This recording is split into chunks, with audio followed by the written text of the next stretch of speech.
Hey everyone, and welcome back to Absolute Comics. My name is Benny, that is Sal, and this is the weekly show where we get together and talk about comics. Novel, yes. Today we're going to be talking about the new Avengers Inc. comic series. We're going to be talking about Spider-Man India getting a comic book. And we're going to be talking about the Predator's entrance into the Predator versus Wolverine comic book. And then we're going to be talking about the Dawn of DC. Love it? Hate it? What's the verdict from Sal and I? But today's episode is brought to you by us, because I got no product nearby. Like and subscribe to Absolute Comics if you want to see these shows coming up more often. And if you like us individually, I'm Comic Storian, and that's Comic Pop. Spread the love, baby. Spread that love juice all over our channels. All right. No? You good? Too far? Did I go too far? I'm gonna Jonah Hill it. No. All right, so let's kick off with some of these news topics, and we can just ramble about Dawn of DC until the end of the show. Totally, yes. New Avengers Inc. comic series coming soon. We'll see Wasp leading a team of heroes dedicated to solving mysteries and murders in the Marvel Universe. Yeah, it's a gorgeous cover, and I also read Human Target, so congratulations to Al Ewing for wanting to do his own over at Marvel. That's cool. It looks exactly like it. And I know it's not, and I'm sure it's going to be very interesting and original, but it looks heavily inspired, and I don't blame them. I mean, listen, Marvel could use a couple of prestige books. Not that the books that they're making aren't great, but they're flying under the radar. Nobody read the Big Eternals book, Axe. Nobody read that. Nobody read Axe. Nobody read that whole Avengers finale, which was like 20-something issues of multiverse and craziness. Seriously, like the biggest effing thing. I kept seeing it, like in the solicitations, and every time I would just go no and grab anything else. But apparently, like biggest thing ever. I mean, I assume it's like the multiversal Avengers fought Mephisto or something. Yeah, that's basically what it came down to. I know it's actually funny because this relates to the video I just made with Dan today. Because the argument, we did a video today, it was the problem with Spider-Gwen. And the core of the problem, and actually related it to everyone deciding arguing whether or not she is trans or yes or no, is because at the end of the day, no one knows Spider-Gwen. Right. And that's because even though she's been around since 2014, other than that issue 1 blowing up, Marvel has done a terrible job of letting you know what the hell is going on. Yeah. At the end of the day, her series, I think she's had 2 at least different Spider-Gwen books. 4. Not to mention the Ghost Spider book. Yeah, so 4 books. There's Spider-Gwen, the original. They rebooted it. Spider-Gwen 2 rebooted it as Spider-Gwen Ghost Spider. Rebooted it as a multiverse Gwen adventure. Yes. And now it's been rebooted again because Dan says a Clone Saga is coming out. Great. So it's been rebooted so many times, but they've been trying to sell you the same thing 4 different times. But they also don't tell you what's happening. Half the time that a Spider-Gwen book comes out, I'm sitting there with Dan going, did you know it started again? It's on issue 3. I guarantee you 50% of readers think that she lives in the main Marvel universe. Well, and that's the issue. And I think that relates to what we're talking about today with the Avengers book in Axe. They're doing a terrible job of letting you know that these things are happening. Classic Axe Marvel. at least got some marketing. But like Spider-Gwen, because she wasn't in the main universe, they never promoted her and she never crossed over. No, and it's like but you're publishing the book. Yeah. You still have to sell this damn thing, even if it isn't like a major tentpole of your line. If it isn't, then just cancel it. I've got a new movement because we got them to finally put books in the commercials for the movies. I know. Cool. I'm taking credit for that, Sal. That was all us. Right. But what I got a new movement is I want to see promotions for other related books in the comic, not the back page. No. I want to see you read 5 pages of Chip Zdarsky. I want them to keep the page count and add to it with these ads. Yeah. I don't want to lose pages. Yeah. 5 pages into Chip Zdarsky, they give you a splash page ad for Nightwing. I mean, 5 more not? And 5 more pages into, like, by the way, Red Hood's over here. Yeah. This is the Red Hood story. And put 3 ads per comic.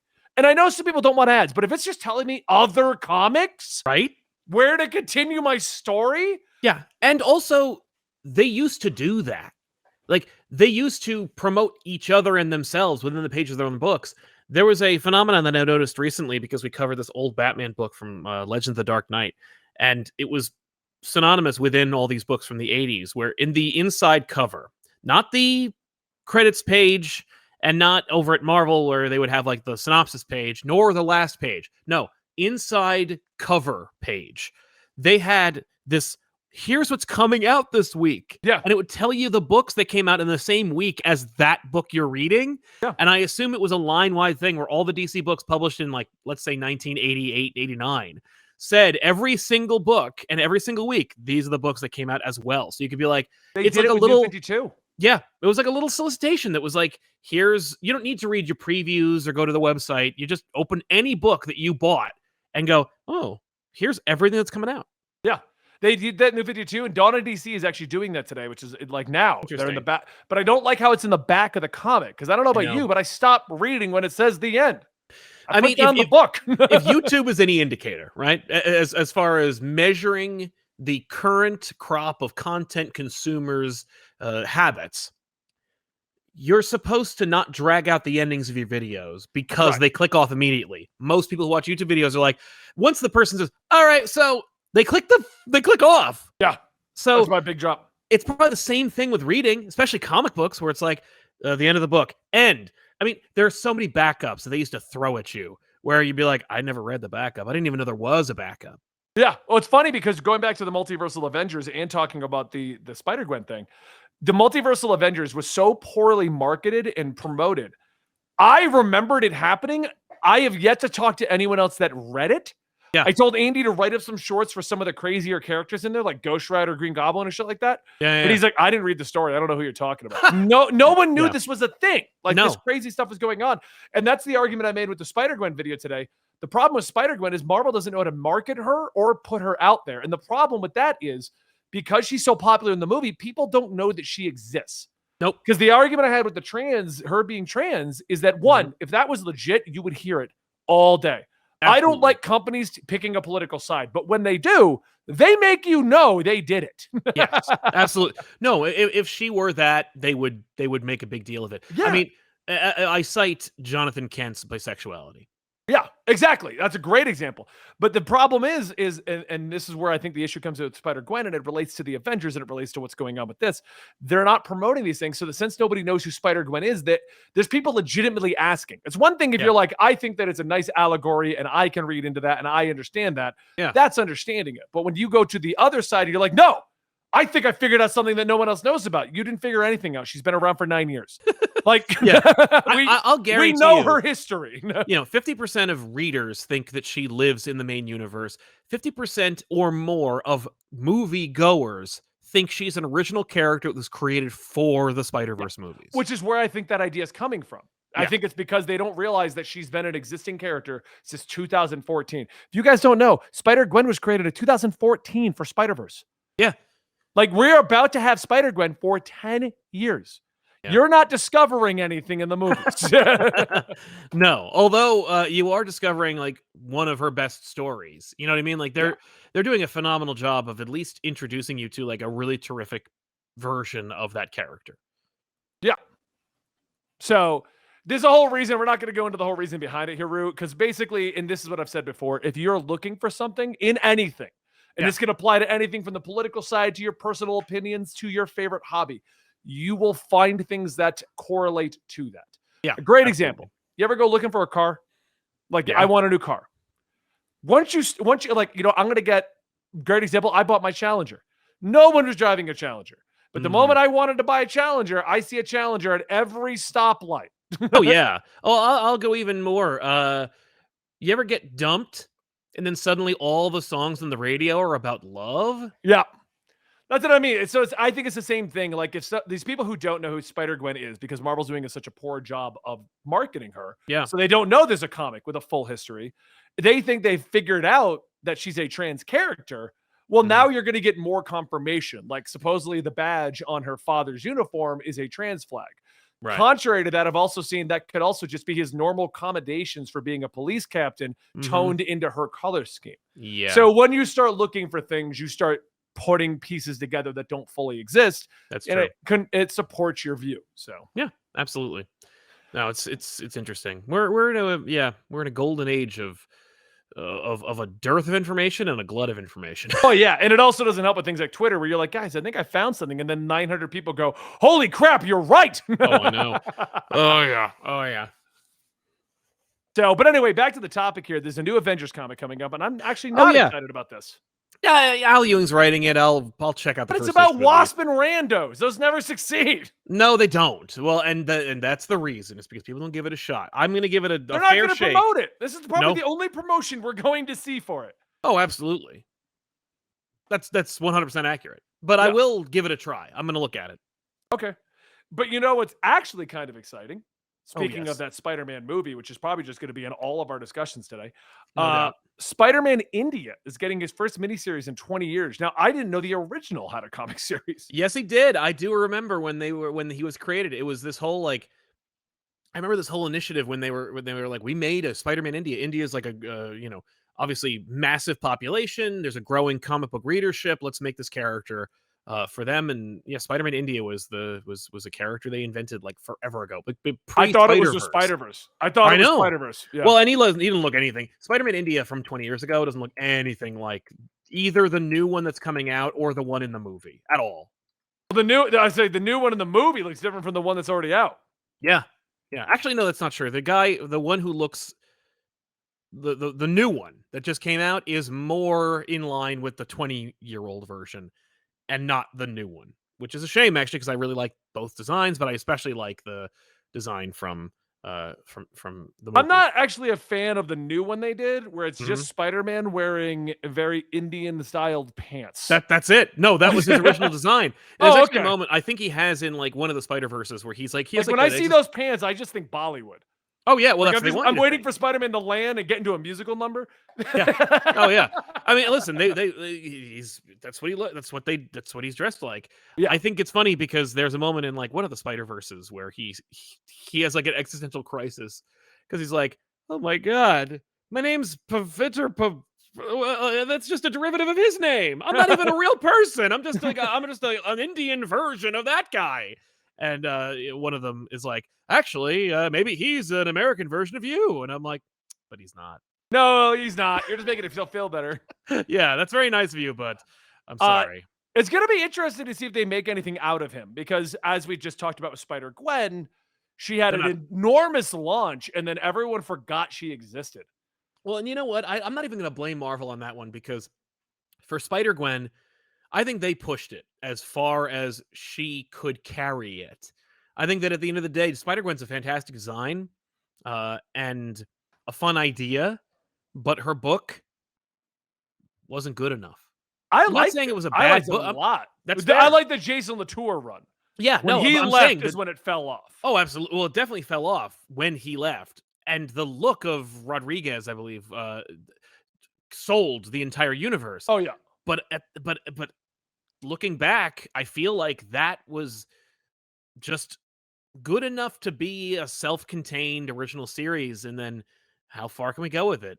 You know, it didn't last as long as everyone thinks franchises are supposed to last.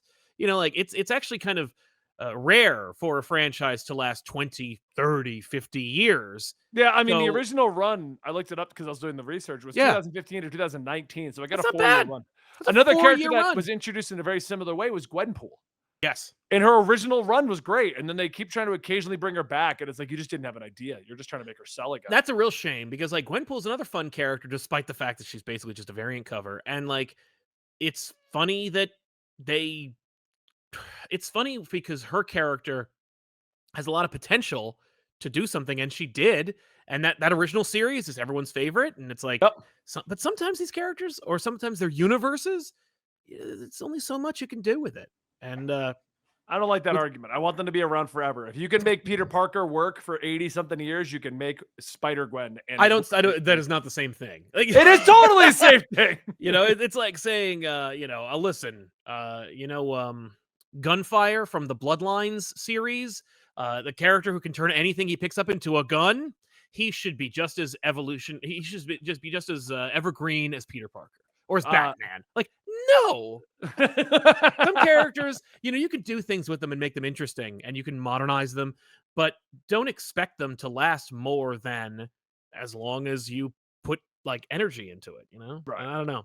But also, these comic publishers have like short memories and long memories where they go, well, this book didn't sell very well, so that's the end of that. Yeah. And goodbye, Sideways. you know. But Cy was a big deal. Here he is, and now he's not. Yeah, that was so weird that like all these new books that came out back in the DC era, two of them Yeah. were really good. I liked the Hulk wannabe and the Yeah, Spider-Man wannabe. Rampage. I don't What was his remember. name? I just love how they ended it with him being dropped in an island full of monsters. If we need him, he's here. That is so meta. I love it. Just like, well, we'll leave him in the toy chest and pick him up if anyone has an idea for him. Damage. Damage. There you go.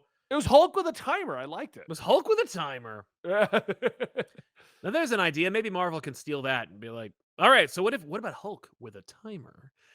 DC's like, damn it. Right now they can't sell Hulk, so I don't know if they're gonna get Hulk with a timer. Well, we'll see. There's a new. Have they announced what's coming up next? Now that Ryan Otley's run is over, because Donny Cates run became Ryan Otley's run, and now it's over. No, they did. Yes, someone is taking over for it. I don't know who, but I do know that that Al Ewing is leaving to do Thor, and that'll be cool. Yeah, because Thor got left hanging too in a weird place. Yeah. I will say, at least with Donny Cates' Thor, unlike his Hulk, where he had to have someone else finish it, he did end his primary story. Yes. Like, there was still some kind of back stuff happening in the background, but the main stories were kind of wrapped up. He got the hammer resolved and all that stuff. So. Exactly. It all got wrapped up, and we're good. No, it's good. That's fine. All right, next comic topic before we go into just talking about the onto DC.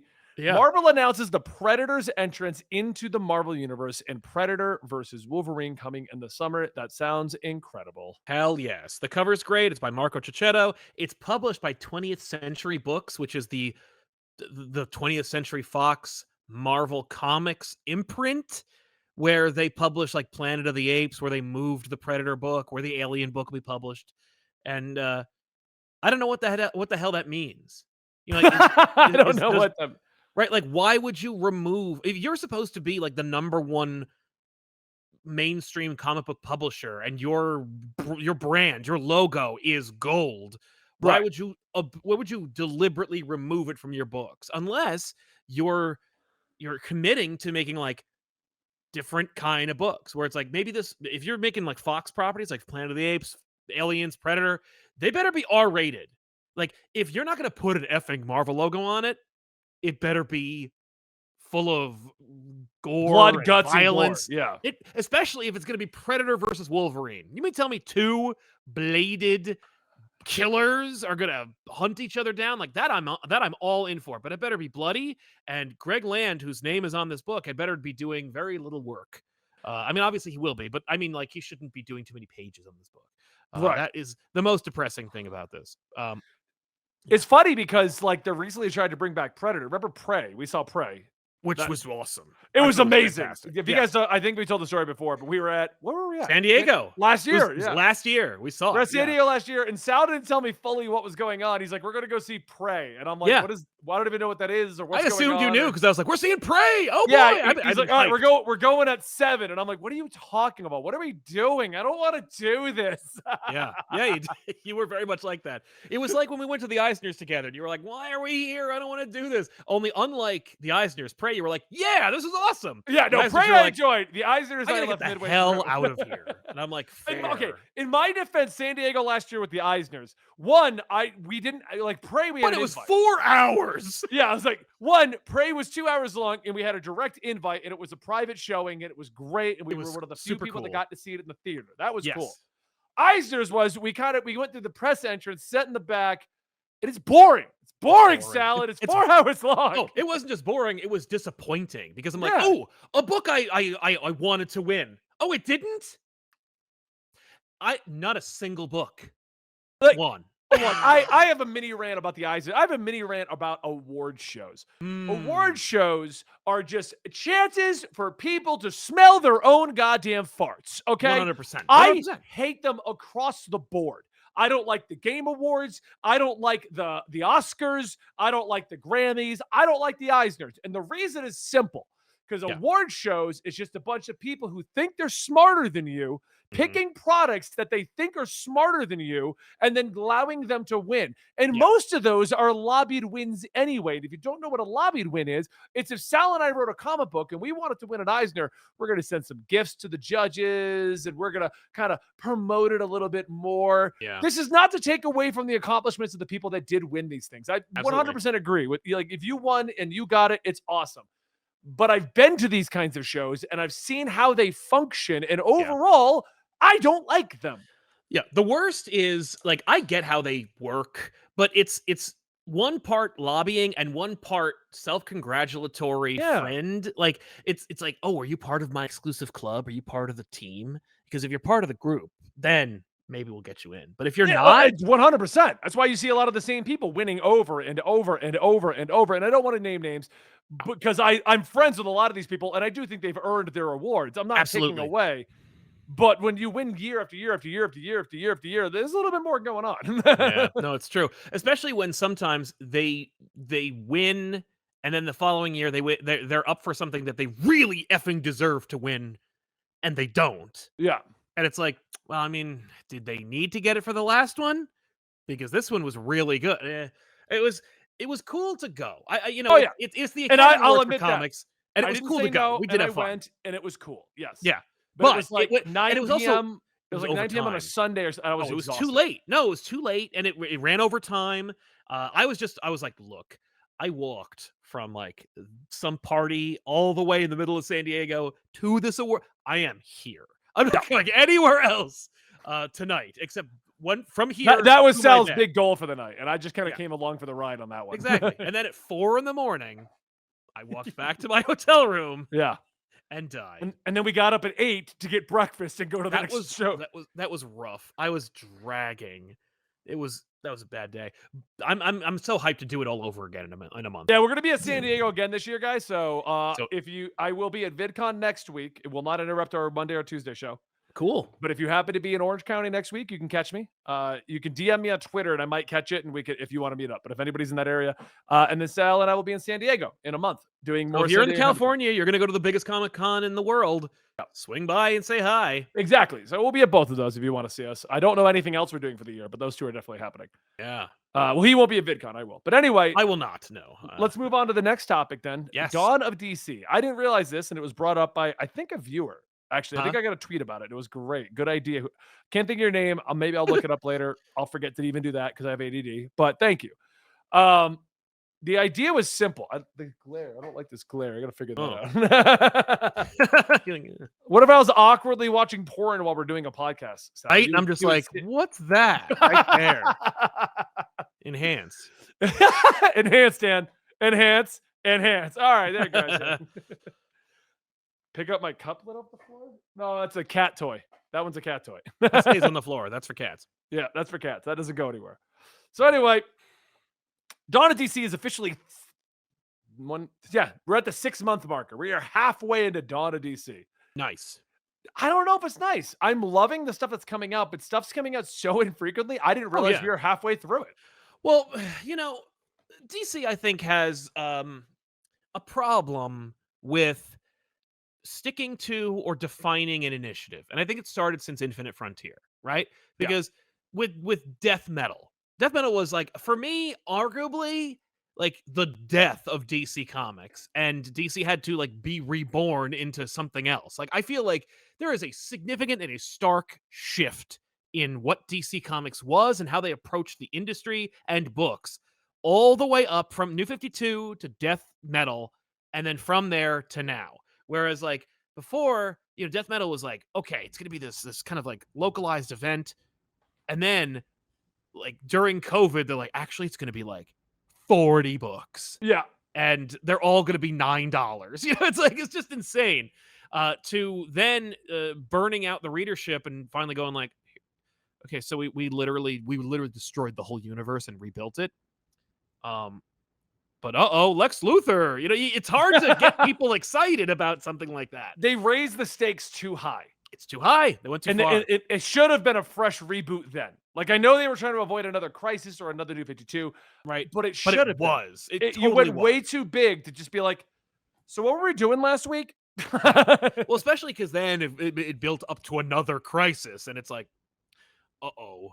But yeah, Infinite Frontier wasn't an initiative. It started out, they were just like, here's Infinite Frontier, and people were like, what is that? And they couldn't really define it, and it was on all the books. Like And Supergirl is an Infinite Frontier book, and it's like, no, it's not. It's basically a Black Label book. I mean, it isn't, but it might as well have been. And I agree. And part of that is the fallout from 5G and Dan DiDio leaving. Like that Right. was the remnants of them patching together something. You are so right. It is entirely because of because I mean, like him or hate him, and I know the audience is going to say, but like Dan DiDio he led the initiative, and he took the hits, and he made the decrees. He was a leader. He dictated the line. I don't agree with most of his decisions or his ideas, but he dictated the line. And ever since DiDio left, it's been bereft of strong leadership. And I'm not downplaying any of the fantastic work that's come out of DC since DiDio's sacking, but there was no leadership. There's now Jim Lee. It's now Jim Lee. Now it is. And it's like, dude, that took 3 years to get there. Yeah. And even then, like, is Jim Lee strong enough to do that? I haven't seen Jim Lee doing any of the things that are hallmarks of comic book leadership. Joe Quesada and Dan DiDio, divisive effing people and undisputed leaders of their initiatives, right? Yep. But they went out there, Cup of Joe panels, Dan DiDio doing whatever the hell he did to reach out to the audience. But Jim Lee is just like, yeah, hi, I don't want to talk to any of you, and I don't want to do any of this, but I'm in charge. Well, he's only been in charge like 2 months. Like, it wasn't even the beginning of the year. So and I forgot he was in charge. Well, because they announced that he got promoted.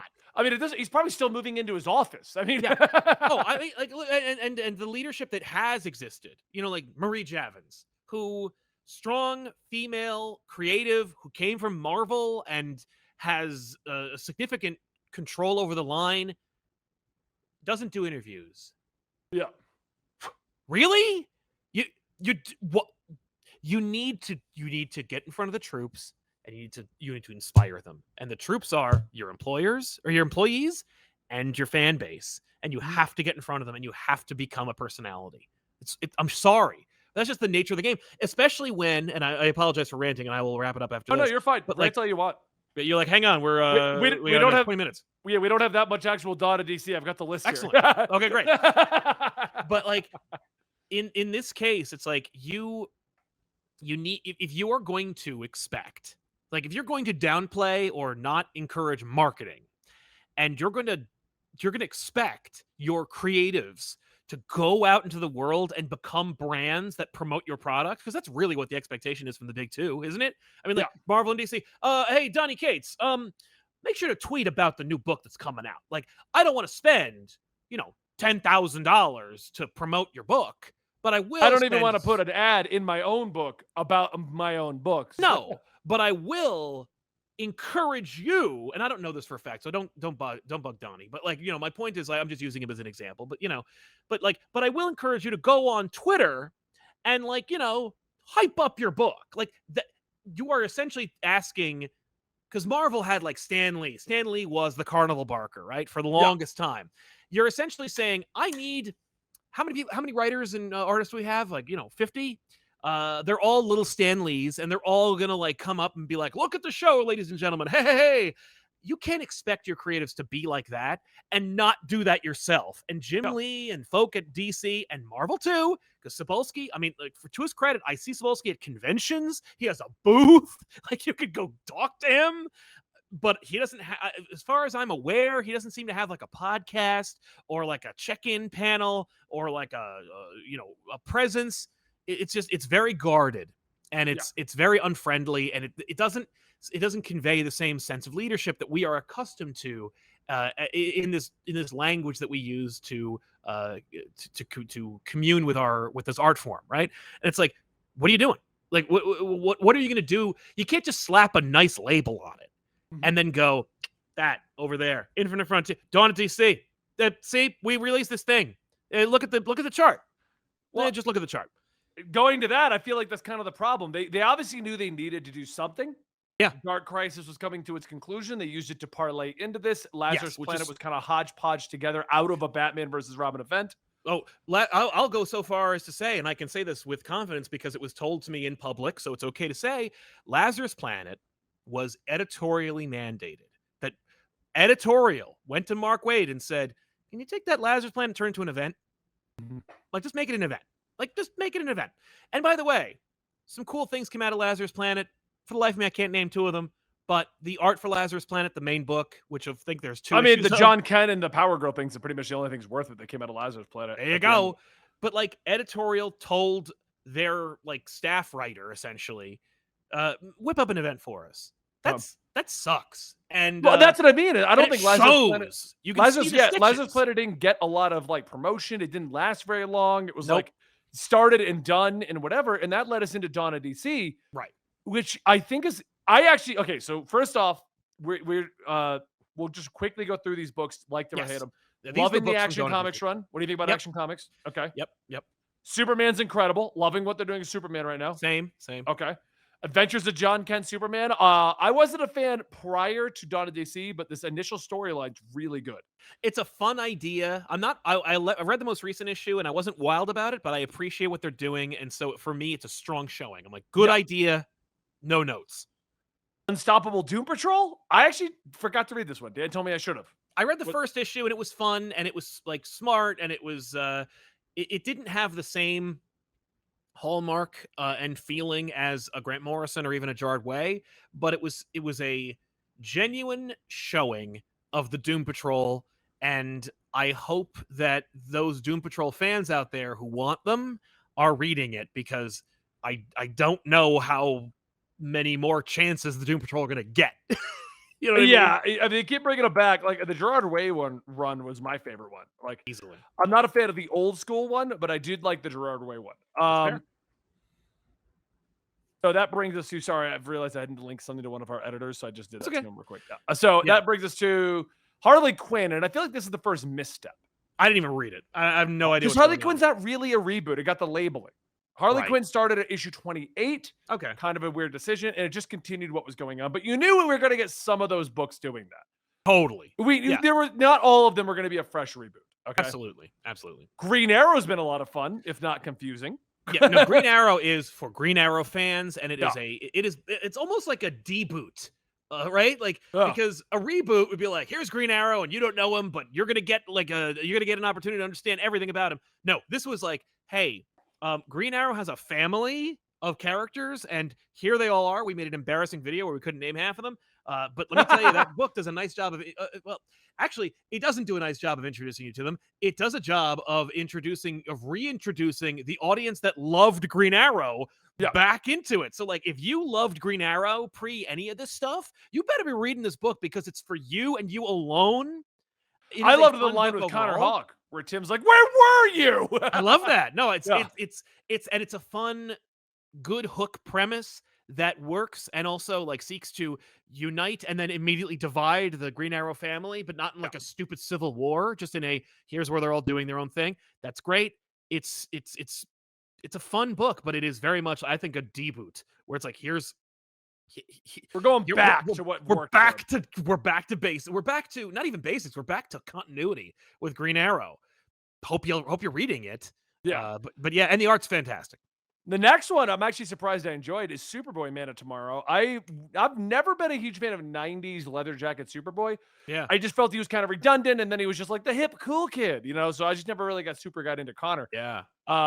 Good book. It's a really good book, and I also love that immediately they start exploring the idea of like, okay, there's a lot of super people. What do you do? What do you do? This is very much like, this could have been called like the Super Age or something like that. Like, I don't know if Dawn of DC, but I would have called it like Dawn of Tomorrow or something like that, because we launched like six super books: Action Comics, Superman, John Kent, Superboy, Steel. 4 right now. Steel gets a book as well. I mean, that's June. Yeah, we're not there yet. So 5. And I think Power Girl got a one shot that everyone hates, but it did get a one shot. Yeah, but at least 5 super books, all of which are about different super people, and it's like, and it's kind of coordinated. It's very concentrated in super lore, so it's like, dude, lean into it. But that's what we've been getting. But yeah, Superboy, good stuff. That was also, I don't know if you remember when DC did this like cockamamie vote for a book to get published bracket where all of the Oh, I do remember that. I ignored it. yeah, Superboy was one of them, and I think it won. I don't recall, but like it was a strong showing if it wasn't already a winner, and so that's where it came from. Originally, Superboy Man of Tomorrow was in that ladder of Okay. books up against itself. So, I like what's in the Batman Brave and the Bold, but I do feel like it's the second misstep of Donna DC because Yeah. they shut down Urban Legends to just start up Urban Legends. That's all know. it's That all is- it is. Batman Urban Legends, but with a title that matches a potential movie coming out in 3 years. that, you know what? I would have done the same thing. But I also I picked it up because Tom King and Mitch Gerads. yeah, are no, doing and the the freaking book's Joker good. It's got story. good stories. The anthology stories. I didn't read the other ones. Oh, read the last one. It turns Batman into an anime protagonist. We got a video for it. Okay, I'll check that out. But It's like an 8-page fun little thing. It's like a Yeah. reboot of Batman. It's actually a lot of fun. I enjoyed it, so I would check it out. so it's cool. Cyborg, I heard people didn't like, and I didn't read. Neither did I. Okay. I don't care Shazam was about fun. Cyborg. I get him. I just Shazam is fun. Shazam, I was like, I tried them all out. I didn't care for Cyborg, but like Shazam, I was like, well, it's Mark Waid, it's Dan Mora, and that's like a good idea because Shazam is a tough freaking sell. He's a boring character. He's redundant and he's silly. How do you make that work? How do you reach that audience? It's tough.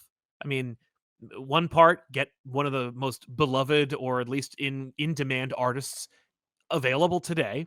And the other is get somebody who loves the continuity and wants to tell a fresh original story about this character. Also, they're doing some heavy lifting by changing his name from Shazam to the Captain. I think it should be Captain Thunder or something, but I'm willing to give this a shot.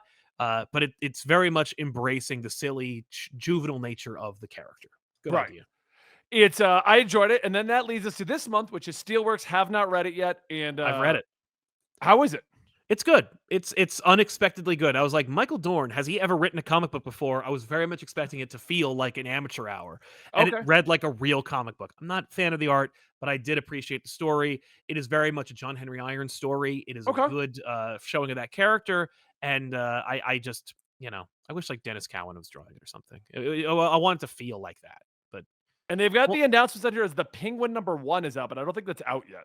I have not read it yet. No, that's a Tom King book about the Penguin, which I assume is to coincide with the Penguin TV series that was. Oh yeah, probably it'd be some monster stuff. Yeah, I heard. I've heard good things, but only from Tom King. Okay. Where he's like, it's really cool, and I'm like, if I told you about the greatest YouTube channel ever for comic books, better than all of them, it's called Comic Storian. Just believe you don't say. So I didn't name that many for us being halfway through the year, and I feel like that's part of Donna DC's problem. They came out with a bang, the Donna DC, check out the new books, but one, we didn't stop anything. So like Flash is going to get its Donna DC starting next month. Yes, but Wonder Woman getting a Donna next DC. month, right? But they didn't stop the runs.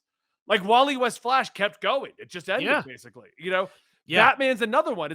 Batman's not even going to start a new story. It's going to do a Harley Quinn and just keep going. Yeah. But now with the Donna DC label on it. Yeah, but they know they did the same thing with New 52. The only difference is they actually renumbered it. But with with Batman, Green Lantern after New 52, they were like, just keep going, just do the thing. So we're about to come into the first big Donna DC crossover event, Night Terrors. Yes, we're hitting that halfway point. We're hitting the first event involved in what is the plan? Yeah, no, I don't count Lazarus Planet.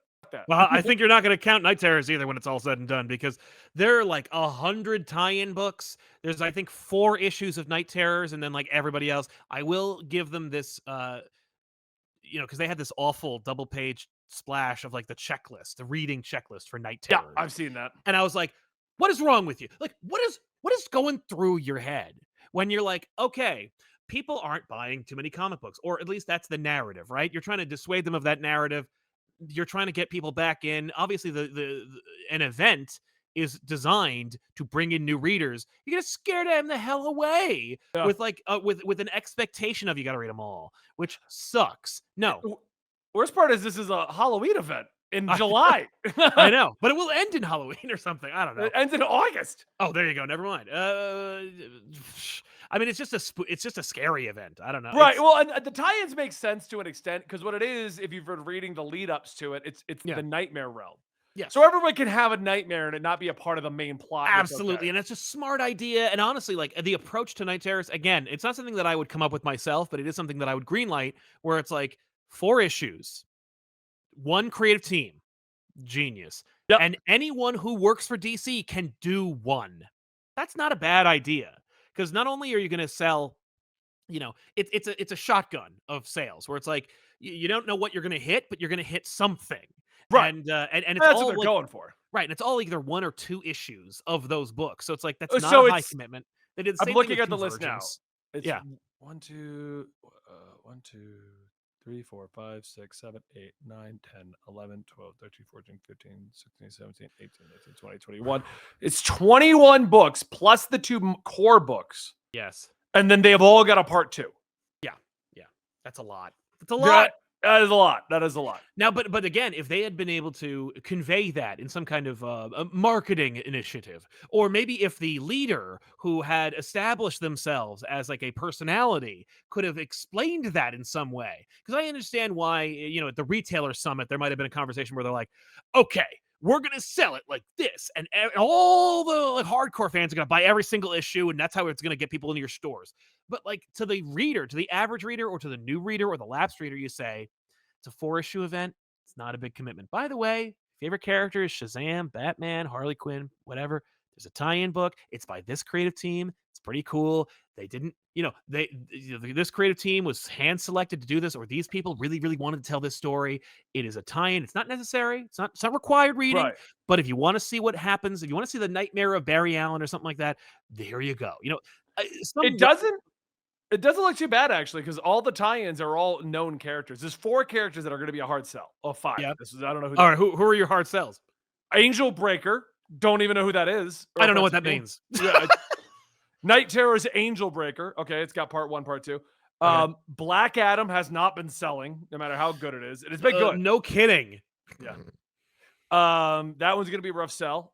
Punchline still has an ongoing book. Oof. Why?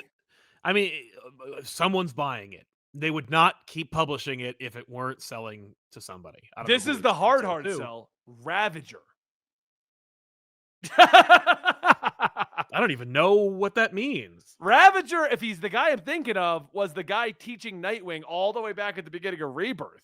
Oh my god! No, Ravager is separated from Stormwatch. Oh, Yes. it's that guy. Okay. Oh no, it's that girl. It's Deathstroke's daughter.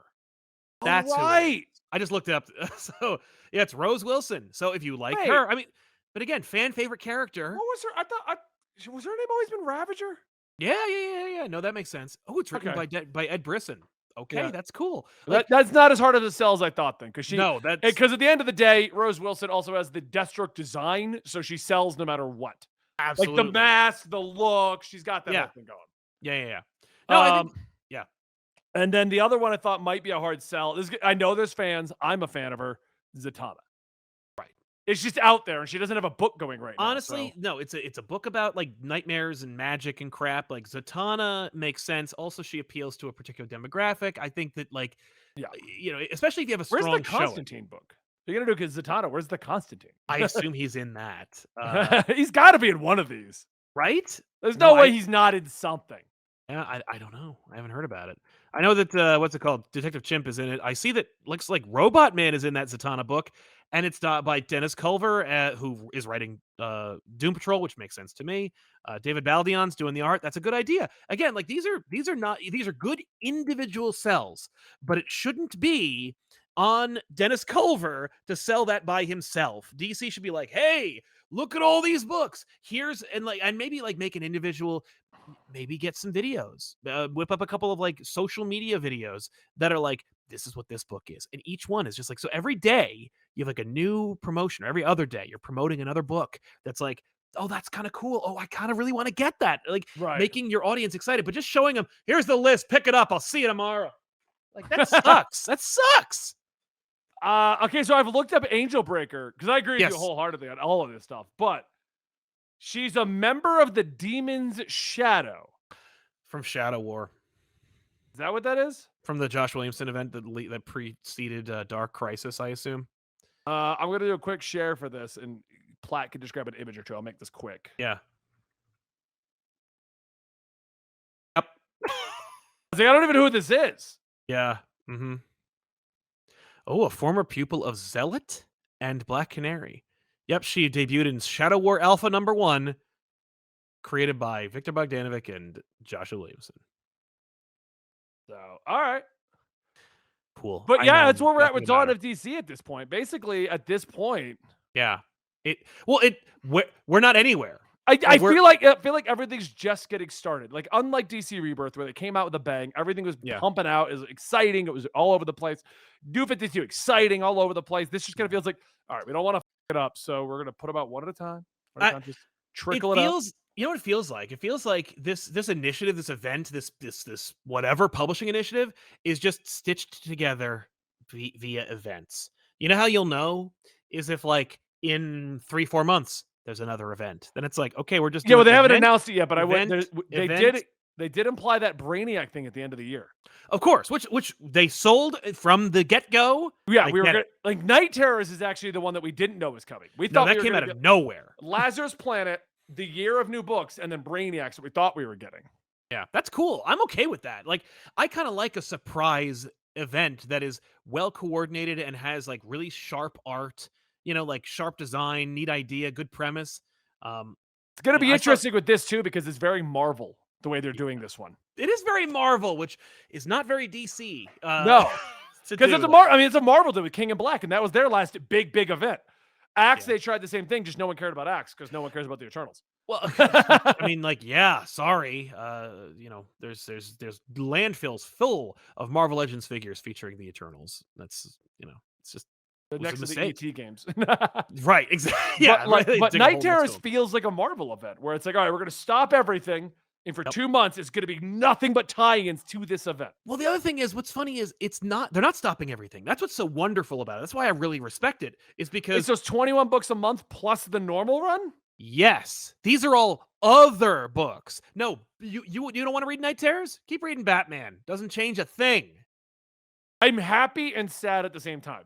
I know, because it Because means like one of it the doesn't best really parts matter. about King in Black and even Secret Wars, as much as I hated it, is we all were together reading the same thing. Yeah, no, this is very much. But the other thing is, looking at the way in which we consume media today, it is not a collaborative experience anymore. It is very much an individualized experience. I don't like it. I would like to rail against it. I want to create initiatives to fight against it, but like you can't change the culture yourself. You can't force people to get out of their comfort zones, especially when it comes to consuming entertainment. People are like they pick and choose and they create their bubbles and then they live in them, and that's all you can do. In this case, it's like Night Terrors is very much a take it or leave it. But you can't afford to do that in an economy like this, where people are choosing whether they're going to watch a new show or they're reading comic books or they're going to eat. I mean, that's been my Tough. argument since the earliest days. I talk all about when like a lot of the opposite side of the argument in comics YouTubeism started, and they Yeah. came to me and asked like, what are your thoughts and everything?" And I said back then, I don't feel like the changing climate is killing comics. I don't feel like a weird woke writer coming in is changing comics. I think Nope. comics are competing with too much stuff. Yes. You don't get a big enough bang for your buck anymore. $4.99, and I'm gonna get 20 pages. $8.99, I get a book. I get a manga. Yeah. It's For why you're not going to. $15, I can get a video game on sale. Like That's true. And I'll get like what 50 hours out of it. 50 Like, hours out of my game. For $40, I go to the movies. Yeah. You No, know, you. that's a little cheap night. For $200, I go to the movies. There you go. Yeah. No. It is not. It is a competitive world out there, and it's why you're not going to see bi-monthly trade or Yeah. releases going away. Like even Yeah. though I hate books coming out every other month. I want or not every other month, but twice a month. I want every month, just because put another 2 pages in there and Yeah. take the time, because it should feel like not an event, but it should feel like like I can set my watch to when these books come out, and the books that are coming out are the highest quality. They're conditioning to the reader, and they're also not like overworking the artists and writers, and it's just. But you're not going to see that because they need you to remember that, like, oh my god, this thing's still going, and these comics are still coming out, and you need to buy them, please, right now. And Yeah. it's terrible.